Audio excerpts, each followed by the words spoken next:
Hello guys, in this video I'm going to show you how to create a new folder on the Goodnotes application.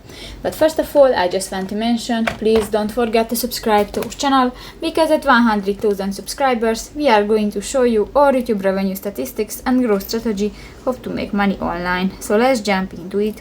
First of all, open the application on your device. That's the home screen, and click to the blue new button. And here you can find the second option, the folder. You can select a folder color, and you can add the name to your folder. Okay, and you can select another icon to your folder.